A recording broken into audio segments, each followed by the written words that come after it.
Good morning, Swimmer School Health. This is Mr. Schmidt with your second recorded lesson of the week. Wanted to talk to you guys about emotional health. Super important aspect of our overall mental and emotional state. Started with stress the other day. Wanted to jump into this next. So here we go. If you're a mentally or emotionally healthy person, you will do a lot of these things. So you're going to be free of different disturbances that limit your functioning. You're going to develop a healthy perception and response to that perception of yourself, your family, your friends, maybe the area you live in, your community, maybe your work environment, things like that. You will learn to have a great perception and overall outlook on different things, and or you will be able to develop the correct response to perceptions that might not be necessarily positive all the time. So there's two different types of people. We look at a conceited versus confident person. All right, a conceited person is somebody who has kind of a very high opinion of themselves, and it's kind of a false thing for them to view themselves that way. All right, a confident person feels good about themselves and their personal qualities. So when we talk about conceited versus confident, the biggest thing to remember here is that we want to come off as a confident person, but we do not want to become that conceited person because we have other things in our lives that are reinforcing the confidence we feel about ourselves. All right. So if we start off confident, we can always become conceited. It usually does not work the other way. Typically, a very confident person, when they are being told or shown in different ways over and over and over again that they're doing a great job of things, if they let it get to their head, then they become kind of conceited. Self-knowledge about mental health. All right, self-confidence is not only attractive, but it's also a great quality to have because it helps to overall stabilize us when we have to face different situations. All right, self-confidence will start with kind of a little bit of knowledge of our background and then where we came from. All right. In order to kind of know ourselves a little bit better, we need to be very aware of our thoughts, our values, and our emotions. All right. Now, some of these things are shaped by us individually. Others are shaped by kind of our community and the people around us. All right. For example, our thoughts and our emotions we really control on our own, but our values, that comes from a lot of different places. All right. Some things we determine we value based on our own experiences individually. Some of them are kind of taught to us by our close family members and friends. All right. And having a good understanding of that is extremely important to us and our understanding of our own personal self-confidence. All right. So benefits of positive thinking. Obviously, it keeps us a lower reduced stress level. All right. It improves our overall health and it gives us a little peace of mind. All right. If we are able to take any situation and try and look at the positive aspects of it, it will make us have a better outlook and it will help us develop better perceptions. As we've talked about perceptions being so important, especially in mental and emotional health. But again, that overall improved health we see in a lot of different avenues just by positive thinking, all right? And looking for the best in any situation. Even if the situation isn't the greatest, there is always a way to look at it from a more positive view.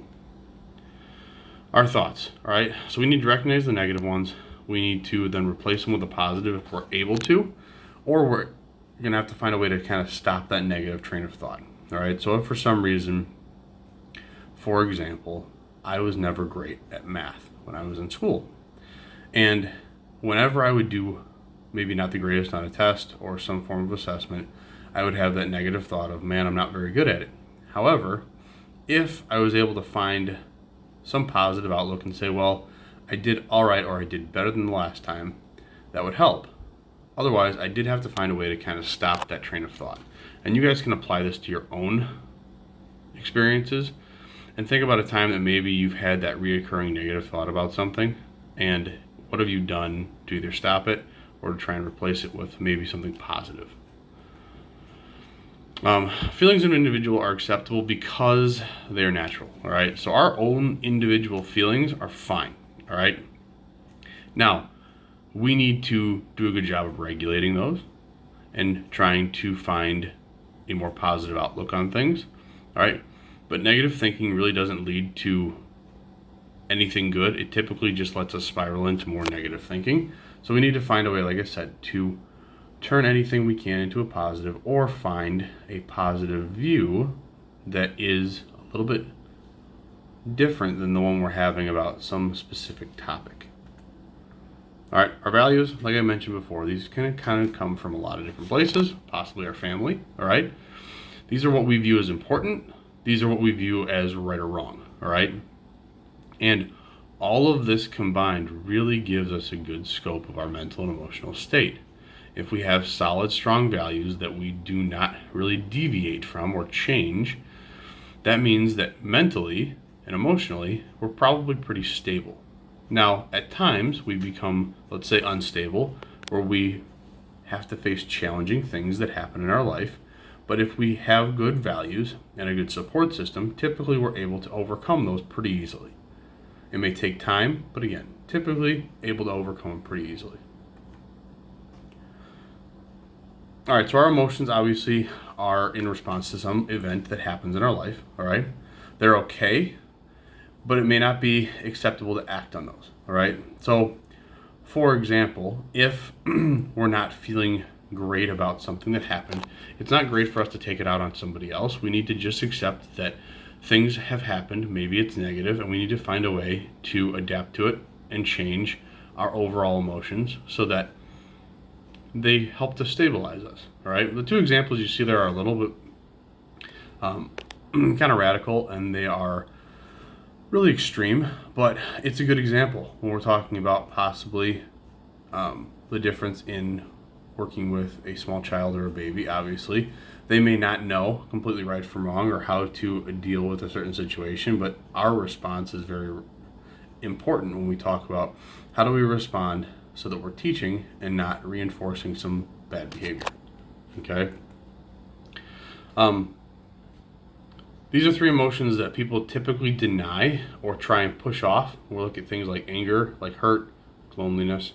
All of these are things that we need to identify and then need to work through with our support system or with a good coping strategy. Because if these become something that we let sit for too long, they become negative and they can be very, very harmful to our overall health. So dealing with emotions, we need to recognize it, we need to express it, and then we need to find a way to cope with it. All right? So any of the things you see up here, all right, from speaking about it with somebody else, writing it down, crying, which is a great outlet for us if we're feeling kind of sad and upset, all right? Maybe getting angry a little bit at whatever the situation is. Laughing is a great outlet for our emotions, all right? It does a lot of positive things for us. It brings a lot of positive changes within our body, all right? So as long as we find a way to recognize it, express it, and then kind of cope, we will be much, much better off, and we'll be able to stabilize much quicker. All right? Most common fear people have when they're meeting somebody new is we're talking about rejection, okay? If for some reason that the initial response you get from somebody isn't necessarily positive, it typically is something that we try and avoid. But we need to recognize that just because somebody rejected us the first time or didn't respond the way we wanted to doesn't mean that it cannot be a more positive outcome the next time around. All right? So we need to kind of adapt and understand that the first time doesn't mean that that is the end all for that situation. Our emotional support team can be any of these different people or groups, all right? I've talked about family and friends. Maybe it could be a neighbor. Maybe it could be somebody who you're on a team with, all right? Be a church member, could be maybe a teacher at school, could be a guidance counselor. Anybody that you have or receive emotional support from is part of your emotional support team, all right? And the more people you have on it, typically the stronger it is, and typically the better off we are because we're able to reach out to a lot of people to start to stabilize. All right. If we don't assert ourselves, all right, our needs go unmet. So if we don't talk about the things we need or want, typically we don't find a way to make that happen. All right. As a child, when we were very, very little, we always talked to our family about, oh, I want this, or I need this, or I'm hungry, or whatever the case may be. The best example would be a baby who cannot really speak yet and can't really express their emotions unless they are doing something like crying or being fussy, or they typically become upset. And usually that's because there's something that they need done for them. It could be something simple like changing a diaper, it could be something simple like feeding them, all right? Maybe they just need a little bit of contact with a person, but any of those different things we have to kind of keep in mind and say, well, if they don't assert themselves by crying or getting upset, we don't know what they need. So then they won't receive that. All right, being assertive. We need to decide when to mention something. We also need to, along with that, need to find the right person to talk to about it, all right? Sometimes certain people can't be the perfect outlet for you every single time, so that's why we build that emotional support team that's a little bit larger, all right?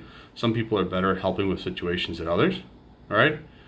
And you want to focus on one incident at a time. So one thing can be met and can be taken care of, all right, by us being assertive. We don't necessarily need to try and fix everything at once.